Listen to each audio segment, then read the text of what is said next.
my name is Joseph Daddy. Hi everyone and welcome to another YouTube video. It's Joseph. How does he do it? Hey everyone, I'm back with another YouTube video. My name is Joseph. Hi everyone, my name is Joseph Daddy and welcome to another YouTube video. Last week I was sick.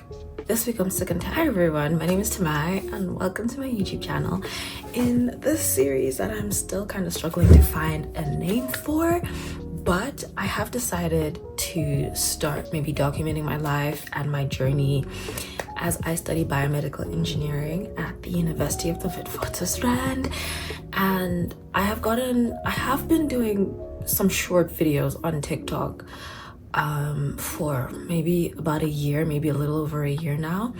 And I have been quiet for like the past 6 months, and I will do a whole explanation as to why I've been doing that. But in the spirit of recording my life and making sure you guys have as much information and insight as possible into this whole degree, I will be recording this first episode, which will be preparing for second semester. I also want you guys to keep in mind that what is going on is more of my personal experience with the degree, and I wouldn't say I have like professional insight. I just know what has worked for me, what I have experienced, and I just hope that through my experience you guys are motivated to want to do biomedical engineering and just basically pursue whatever makes your heart sing. And so like I said, this video is about preparing for second semester, and in the spirit of preparing for second semester I'm gonna be getting my hair done soon. And so we're gonna roll into a montage of me getting ready and preparing, getting my stationery, getting all the things that I need for second semester. And that starts with this hair. So let's fix this hair. So unfortunately, I did fail my first year math and I didn't qualify for a SUP. So that had barred me from taking a lot of my second year modules. And so I didn't think it would make sense for me to vlog about repeating modules, and that's why I've been quiet. However, this second semester I am taking a mix of first and second year modules, so I really do hope that I will have a lot more substance to offer this time around. My package came. My package came. My package came. This is the hair. This is the hair that we're going to be using possibly for the rest of second semester, because I cannot be bothered to get my hair done. This is my sign to buy a tripod. I can't be bothered to get my hair done every week, so I'm gonna be getting a sew-in for the rest of second semester. This is from My Hair, and I haven't seen a ton of reviews on it, but I'm hoping I'll be able to give you all the good reviews that you need. But this is long, honey. I wasn't expecting it to be this long. Oh my gosh. I got it in color too. And I'm getting it done. I'm getting it done tomorrow. Yeah. Yeah. Hey girl. Hey. How you been, girl? I've been good. How you been? So yes, I did end up getting my hair done, but I had such a bad experience with the salon, and instead of this being 360, this was supposed to give 360 ponytail and everything. It's giving 270, and I don't even want to. I don't. But anyways, now let's get into the actual important part of this video. I am going to be reading quite a bit of information from my laptop. Please excuse me. But I've just been having a problem with like this whole teleprompter situation. So we are going to be using my laptop. Please excuse me. But yes, in this section of the video, we're going to be covering requirements to get into biomedical engineering. We're going to be covering salary expectations, and we're also going to be comparing studying biomedical engineering in South Africa to studying outside of the country. And this is because majority of my audience is South African, and so I want to explain these things in the South African context so that it's relevant to you, but I am going to be comparing it to international situations just because it's good to know. It's good to compare. But anyways, yeah, what is biomedical engineering? Biomedical engineering basically combines biology, medicine, and engineering concepts to develop technologies and devices to improve healthcare, to improve the quality of life. Basically all your devices that are used in the medical field. This includes your prosthetics, your diagnostic equipment, your wearable medical devices. Yeah, what else? Yes, your artificial organs. That's us. That's biomedical engineers. Your high school requirements will include math, physics, and English. You could take biology optionally, and I personally suggest that you take biology because you are going to be studying things like anatomy and physiology, and it's just helpful to kind of have like a background in these things so that you're not shocked when you get straight into it. As a biomedical engineer, you are going to be doing a lot of reading. You're going to be doing a lot of reading, especially with your anatomies, so you just have to be ready for that. You just have to already have like a kind of like tick for that. For these subjects, you will typically want to aim between 70 to 80% in your final results. However, because this degree is relatively new at WITS, they don't take as many people into this degree as compared to like civil engineering and mechanical engineering. I remember for my year they took 120 people. However, they were telling us that like years before, this was the first time they were taking 120 people. Years before that, they only usually take 90 people. And so because of that, it is very competitive. It's very competitive. So just aiming for 70 to 80% will most likely get you waitlisted instead of getting direct entry. And so if you want to get just direct entry, shoot for the stars, man.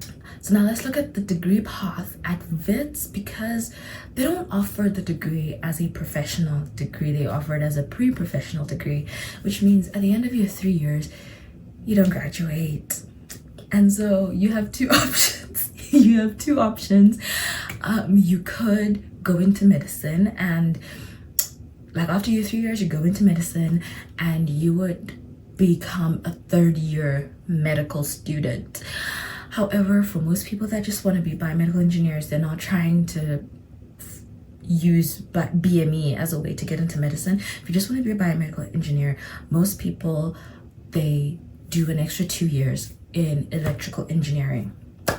And so if you're trying to graduate in record time, you're looking at 5 years, my babe. You're looking at 5 years. That's 3 years of BME and 2 years of electrical engineering. However, there are other universities in South Africa that offer BME, but not at an undergraduate level. So WITS is the only university that I'm pretty sure, as long as I'm aware of, but I'm pretty sure it is the only university in South Africa that offers biomedical engineering at an undergraduate level. For example, at Stellenbosch, they have an amazing postgraduate biomedical program. You can do your master's, you can do your PhD there, you can do specializations basically. But for undergrad, that means your requirements, from what I could gather, your requirements would be having a degree in electrical or mechanical engineering. That's from what I was able to gather. Feel free to correct me, but that is where we're standing. But that is where we stand when it comes to your options, when it comes to schools studying BME in South Africa. How about internationally? As for requirements, the requirements are more or less the same. It'll just differ from like the schools. Like some schools will require you to have an A-star, which is like a Cambridge A-star, which is like the highest form of distinction you can get at a Cambridge advanced level, secondary advanced level. That's the highest like distinction you can get. But others maybe just require you to get a B or a C in certain subjects. And so it depends on the school. The standard in what they teach you or their curriculums is very different. For example, in other universities internationally, it is offered as a professional degree, so you wouldn't have to do an extra 2 years in electrical. You would just do your 4 or 5 years, depending on the university, in BME, and a lot of them have an integrated honors year. So it's different from South Africa, where you would have to apply again to do an honors year. You just go straight into your honors year after doing the basics. And a lot of universities also have an industry component. So it is necessary for every biomedical engineer to go into the industry and experience that. Like, it'll literally be part of your curriculum, as compared to like at VITS. I mean, you can do that if you get the opportunity to get an internship, you could do that, but it would not necessarily be part of your curriculum. It would just be you doing that for yourself.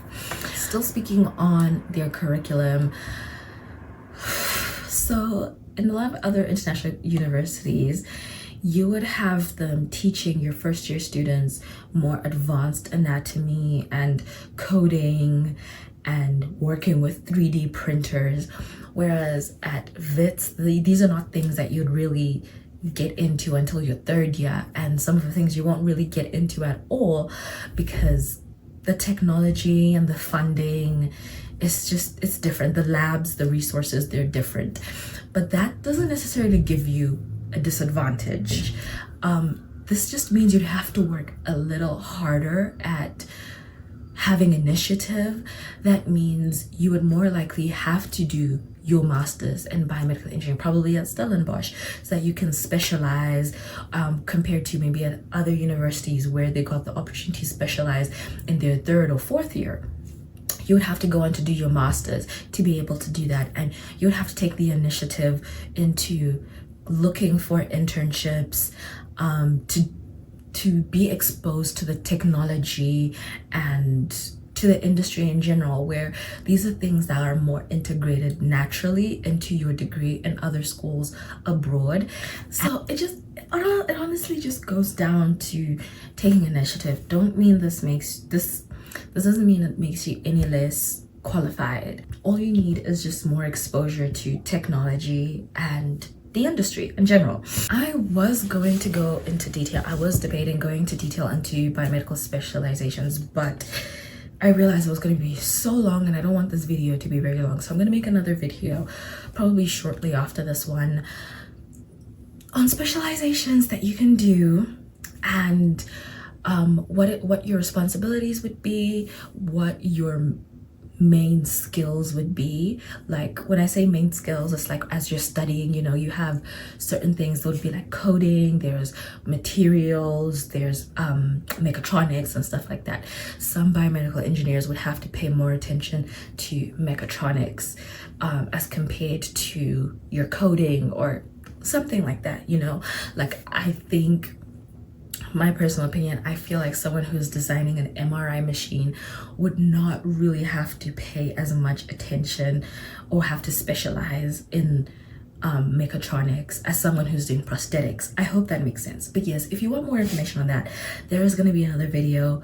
Just pray that I do it on time, because school is starting soon and I need to lock in. But anyways, to wrap up this video, we're gonna be talking about money, baby. We're gonna be talking about money. I just want you guys to have an idea of how much you would be making, and also I'm gonna be comparing with the highest paying countries. Okay, so in South Africa, at entry level, that is between, just coming from graduating to about 2-3 years into working, you're looking at between 200 to 300,000 rands a year. Mid-career, that's between 3 to 6 years, you're looking up to 500,000 rands a year. And then with more experience, that's looking at over 10 years of experience, or with having specialization. So you're not just a general biomedical engineer, you get what I'm saying? You have a specialization, you specialize. Exactly.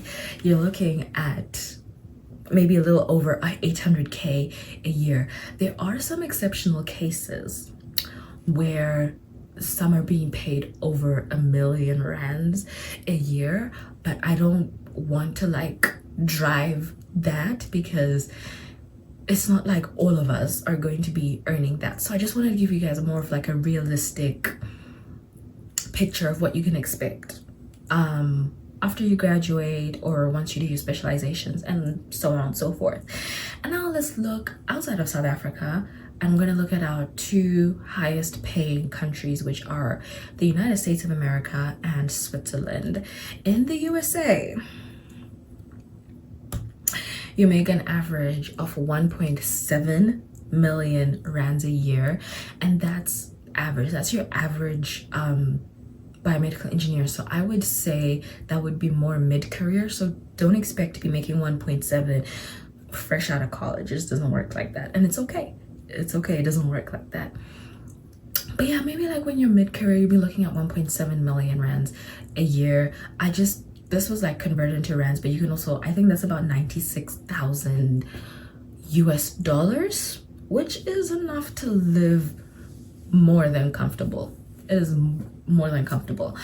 And looking at Switzerland, you'll be making between 1.9 and 2.3 million rands a year, which is definitely, yeah, and that's average. So like I said, we're looking at mid-career, and this is because Switzerland has a strong biotech and pharmaceutical industry, and so they're looking for y'all. They're literally looking for y'all.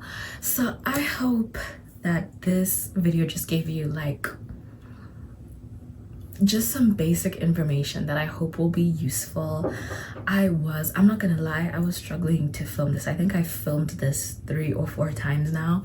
I was struggling to film this, and so I started getting more relaxed as we were going on. But yes, I really hope this video was informative. If you have any specific questions that you would like a video on, please comment so that I'm aware of them. I can't always, know what it is exactly you guys would want, but also I am gonna be starting, like I said, second semester very soon, and so videos like this that are drawn out videos and information, they might not be as frequent as me just showing you like the realities of studying that degree, which is honestly which is closer to my heart in this whole thing that I'm doing. So it'll be mostly just the videos I'll mostly be posting is just showing you the realistic side of studying this, and I hope that's okay with y'all. But on that note, that's the end of this video. I hope you guys enjoyed. Please come on, hold my hand, please like, please subscribe, and please share, please comment. Okay, don't look at my nails. We don't look at my nails. But yeah, and may you guys have a blessed week, and I will see you in the next video.